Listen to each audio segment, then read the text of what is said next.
si on met un débat en français avec ay Barthélémy Diaz, Amadou Ba, xam nga le danger avec tu sais les hommes politiques qui savent s'exprimer en général. xam nga soo ko seetloo ce sont des enseignants, des pédagogues. xam nga Amadou Ba dafa jàngale. moom c'est un formateur. Boubs, méfie-toi des enseignants. seen wax day leer nañ parce que ils ont cette pédagogie là.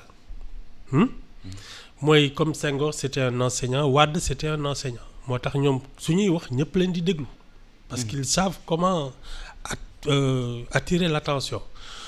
Moi je pense que souvent justement c'est un peu par manque de pédagogie que quelqu'un comme Macky Sall a fait beaucoup de déclarations yoo xam ne dañ demee kii c'est quoi ça. Et j'ai l'impression que également Ousmane Sonko est un peu dans ce truc.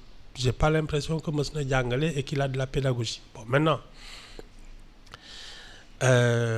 il a nu ñu koy waxatee il a un pouvoir d'attraction. waaw moom dafa am ay taalibe. waaw nga xam ne moom lu mu wax baax na. loolu nag bokkul ak ñi nga xam ne dañuy déglu attentivement. Mais pourtant c'est un grand orateur, Ousmane Sonko. Man je t'avoue que il a un charisme. loolu moom il faut le lui reconnaître. Mais Boubs ay déclaration attends la dernière déclaration qu'il a faite ci conférence de presse bi ci lañ dégradé notre Sénégal nga xam ne moom il devrait parler de moins en moins saa yu waxee daal ay dégâts lay wax ci li ma gis. Tu es le premier ministre d'un pays, tu dois défendre l'image de ton pays. Tu fais des sorties dans la presse et le monde entier se demande si c'est un pays digne de confiance. Oups, il y a un problème. En tout cas, man de mën naa la ko wax c'est pas évident que c'est son charisme ak yooyu bon yéen waa 54% yi lu mu wax nangu ngeen ko mais face à son ancien prof et pour parler de questions techniques en finance ak yooyu su ci génnee dina ma jaaxal de en tout cas balaa ma koy gëm gis ko. Barthélémy Diaz ça s'en prend à l'école de formation qui a formé ces inspecteurs là. Boubs man xam nga bon tu me diras que j'ai jamais été bon élève donc mais non je sais que Ibou Fall n'a jamais été un bon élève ça je sais. waaw mais xam nga justement pour man l'école elle ne forme pas spécialement des gens brillants mais elle peut former des gens plus ou moins disciplinés c'est-à-dire que yow on te donne des leçons on te donne des devoirs tu fais ce qu'on te dit de faire. xam nga loolu dafa mel ni train ak raayam autorail ak raay. doo wàcc gaam doo kii. Bon ça peut être l'explication à une carrière fulgurante c'est-à-dire yow mën nga kóoru discipliné nga. tu as envie de réussir. Donc tu fais ce qu'on te dit. Mais soo génnee justement le cadre dans lequel on t'a enfermé. Soo moytul da ngay déraper hein. Et j'ai l'impression que les grandes écoles là c'est un peu ça dañ lay encadrer mais dès que tu sors du cadre tu es perdu loolu laa gën a gëm.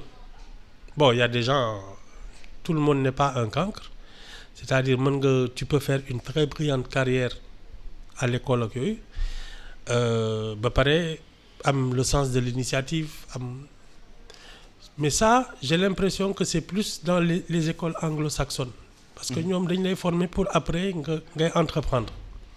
ñun fii on te forme pour être un fonctionnaire obéissant la discipline ni ñu lay noter sax. nga xam ne fii ku gën a discipliné la ñuy mais ça ne donne pas forcément de bons résultats. Man daal je suis pour un enseignement qui permette à l'élève d'exprimer tout son génie. C'est-à-dire tu peux ne pas être très bon en maths ou en français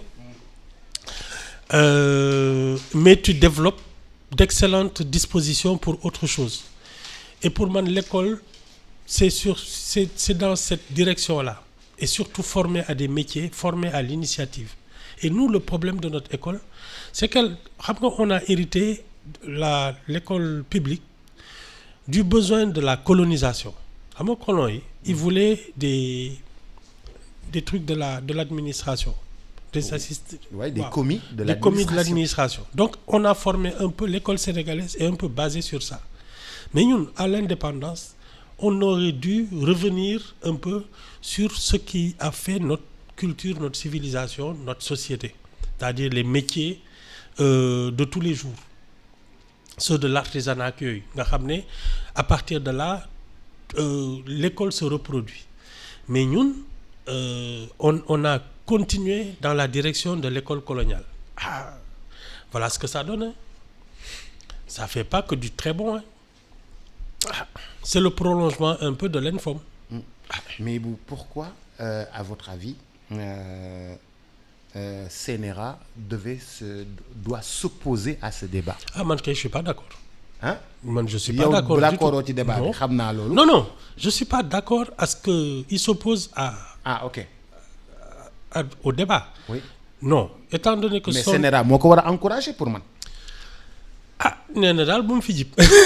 waaw mais man CNRA moo ko war a encourager loolu moo ma. wala mu encadré ko. wala mu encadré ko voilà.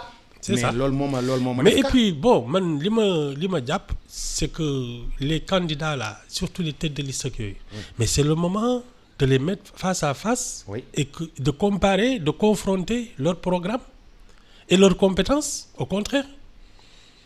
Man, ça m'étonne que de la part d'Amoud, mais là c'est vraiment la politique et l'enjeu est très simple. Dans ce genre de débat-là, si tu prends le dessus, c'est déterminant pour le reste de la... Xam nga Wade dafa yàgg woo Abdou Diouf. Face à face. waa PS ne ko soo ci dugg il ne fait qu'une bouchée de toi. ragal naa ne rek ci yooyu la ñu commencé dugg. Nee naa la ça m'étonnerait que l'autre l'accepte. Parce qu'il y a des formes de débat yoo xam ne tam gisuma mu dugg ci. Parce que tu as vu le débat public comment il est. Ça tombe bas. Mais su dee dañuy dugg ci ay questions techniques ak yooyu il n'en fera qu'une bouchée. Ça moom c'est moi qui te le dis. Xam nga Ousmane Sonko a beau être Premier ministre mais il n'a pas l'expérience de l'État que de Amadou Ba, toi aussi. Loolu moom buñ ci dugg sax ba pare que apparemment c'est un juriste qui c'est un financier. Kii dafa jàngale il a le sens de la pédagogie su toogee en public li muy wax day leer nañ baax na nañ ko organiser seet man daal Boubs ce serait très bien que ñu teg un plateau et que les têtes de liste puissent s'asseyent et discutent. Ah oui. Et parlent de l'avenir du pays. Et parlent des problèmes que nous avons. Oui. Hein? Mais parler des problèmes des Sénégalais. Oui, pas des problèmes fii que di nous tamante avons. dëmm naan yow sàcc nga yow saay nga bon parce que loolu moom c'est pas un débat public.